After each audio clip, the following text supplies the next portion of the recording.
Writing. The evening rain drizzled softly over the streets of New York, turning the city lights into shimmering reflections across the wet pavement. Inside a small family-owned Italian restaurant tucked between tall buildings, Sofia Romano hurried from table to table carrying plates of pasta and fresh bread. The restaurant was busy, and the dinner rush showed no signs of slowing down. Despite her exhaustion, Sofia smiled warmly at every customer. She had learned long ago that kindness cost nothing, even when life felt heavy. Between serving tables, she checked her phone and noticed 3 missed calls from her mother. Concern crossed her face immediately. She stepped into the quiet hallway near the kitchen and called back. "Mama, are you feeling better?" Her voice switched naturally into Italian. "Don't worry, Sofia," her mother replied. "I just wanted to hear your voice. You need to rest and take your medicine." "I know. I'll come home as soon as my shift ends. I love you, my daughter." "I love you too, Mama." Sofia ended the call and took a deep breath before returning to work.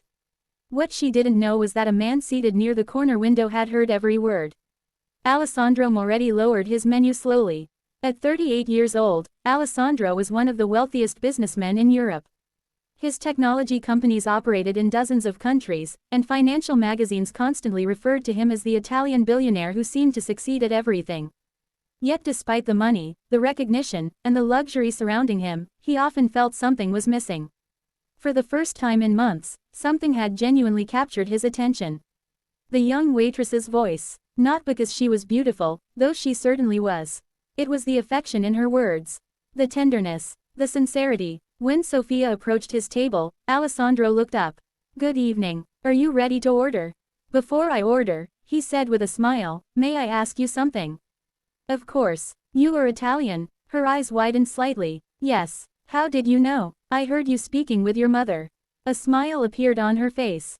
"Then my accent betrayed me." "From which part of Italy?"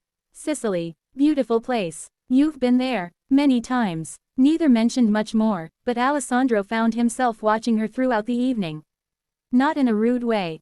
In a curious way, she seemed different from anyone he had met recently.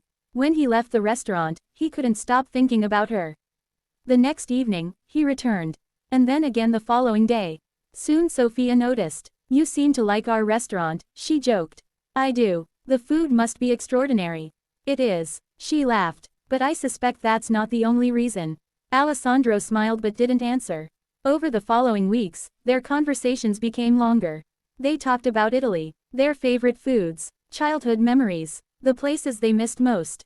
For the first time in years, Alessandro looked forward to something that had nothing to do with business. One evening after closing time, Sofia sat across from him with 2 cups of coffee. "Tell me about your family," she said. "My parents passed away years ago." "I'm sorry. They were wonderful people. And now I mostly work." She frowned. "That's not much of a life." "Maybe you're right. What about you?" Sofia stirred her coffee. "My mother is all I have." "You seem very close." "She sacrificed everything for me." "What happened to your father?" "He died when I was young." Alessandro nodded quietly. "Your mother must be proud of you." Sofia smiled sadly. "I hope so." As weeks turned into months, their friendship deepened. Soon they were meeting outside the restaurant, walking through Central Park, sharing meals, watching the city skyline at night. The more Alessandro learned about Sofia, the more he admired her. She worked 6 days a week. She sent money home whenever possible. She never complained, and despite her struggles, she remained kind to everyone. But Alessandro carried a secret. He had never told her who he really was.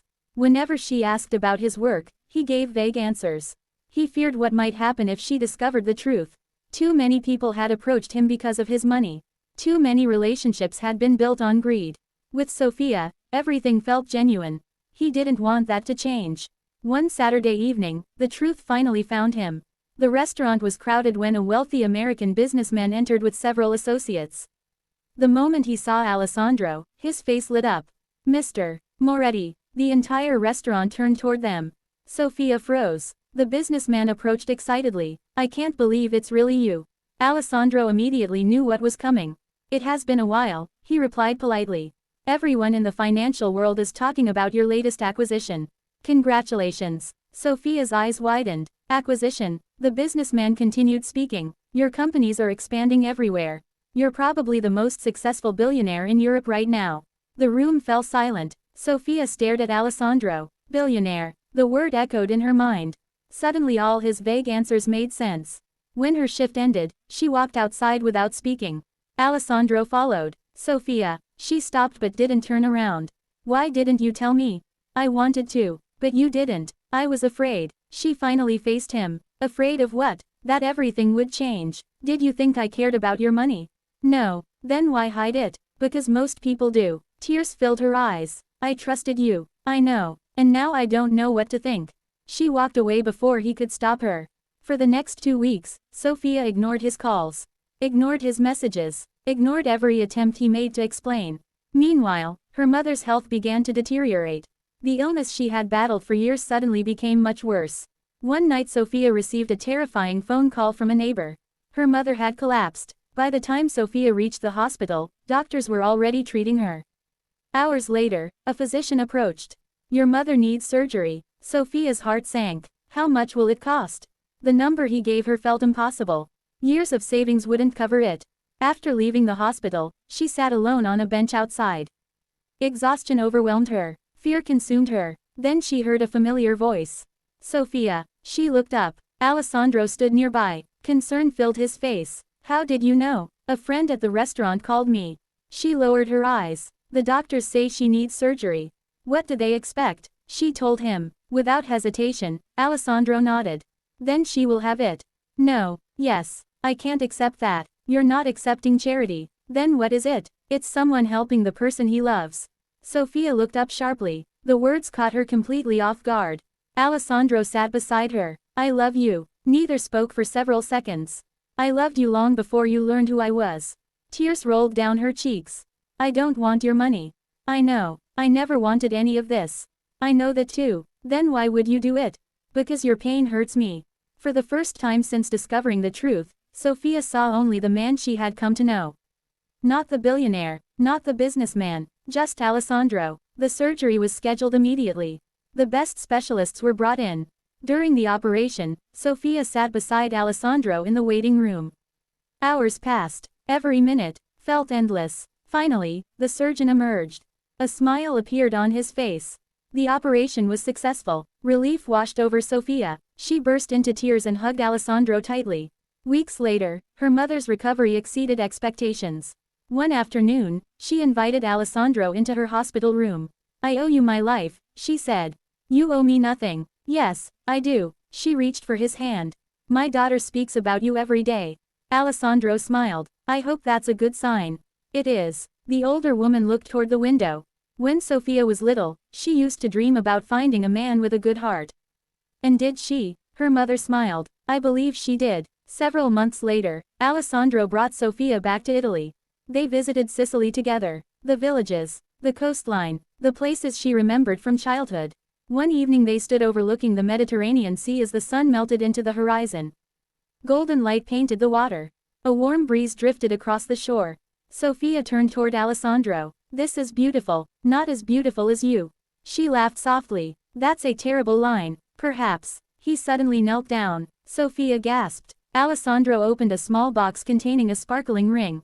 Emotion filled his eyes. The first night I heard you speaking to your mother, something changed inside me. Tears appeared in Sofia's eyes.